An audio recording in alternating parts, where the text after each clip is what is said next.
Good morning, Miss Willard. Good morning.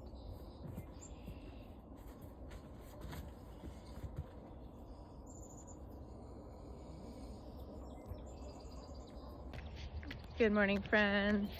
It is partly sunny. Kind of see the sunshine. I'm just heading to the barn. I want to check on that lamb from last night. I'm not too hopeful that it's going to be alive this morning.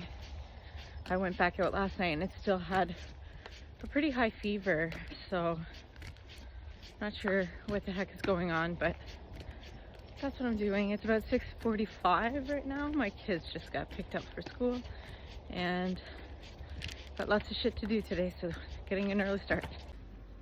Okay, so now I am back in the barn because little lamb did survive the night. Still a really high fever. I gave him another dose of antibiotic. I think what I might have done yesterday was give him the needle. It may have gone through his skin because like generally it stings a little and they do this little like twitch, and he didn't do that yesterday.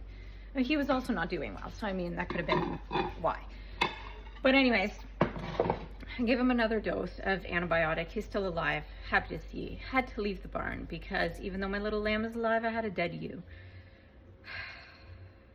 Because sheep are so stupid.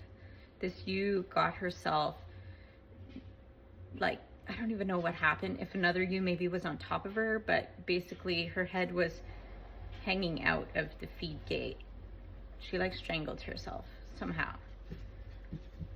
And we liked that ewe, so that's a bummer. My kids are gonna be upset about that. But anyways, I left the barn because it's just not good vibes out there right now.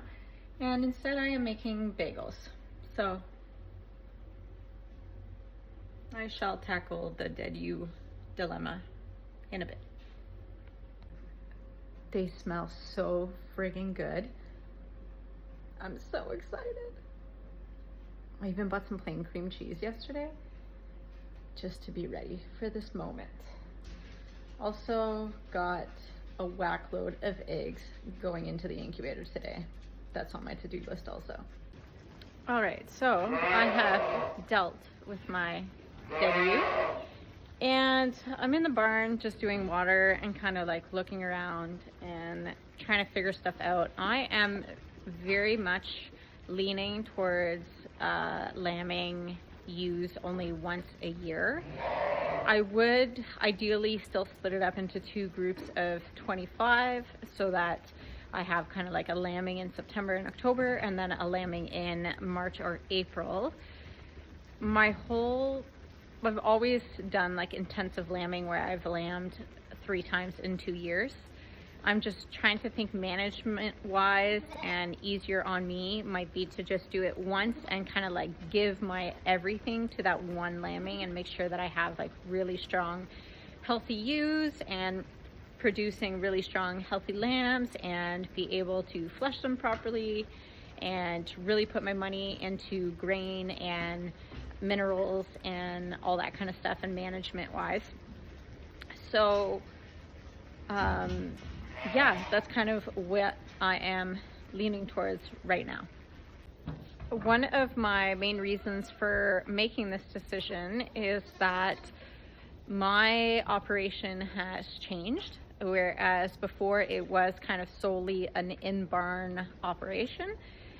But now that we are rotationally grazing and my feed depends on my sheep being out there eating for free, eating grasses and whatnot for half of the year, I was trying to figure out a way to incorporate lambing and not having to bring the ewes in to lamb. I did notice this time around that I do much prefer having lambs in the barn. That's how I used to always do it, and it always worked well, and I never had to deal with random weird sicknesses.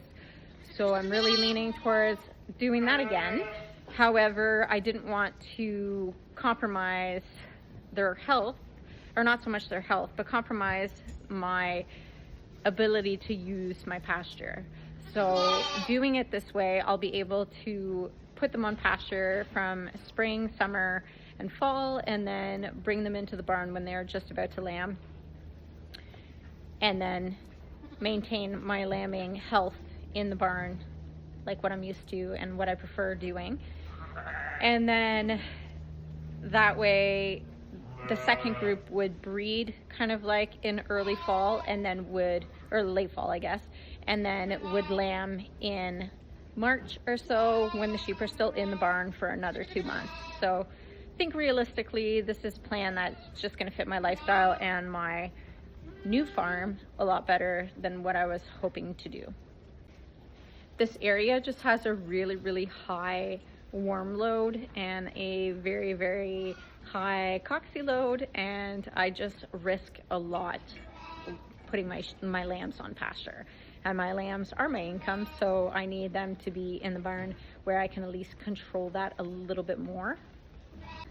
We're just in a very kind of like wet area. We're by the St. Lawrence, and it's just a more swampy area, and so you can't really run away from those things. So I'm trying to kind of like tweak my processes and figure out something that'll just work better, that I can manage better.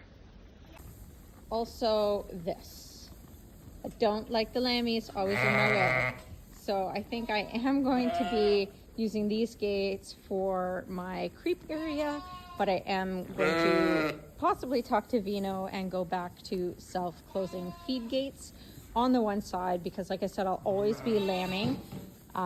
So I'll have the ewes lambing on this side, and then the open ewes on that side, or not the open, but the later on to lamb ewes on that side. And then, yeah, I just think that's going to work out a lot better.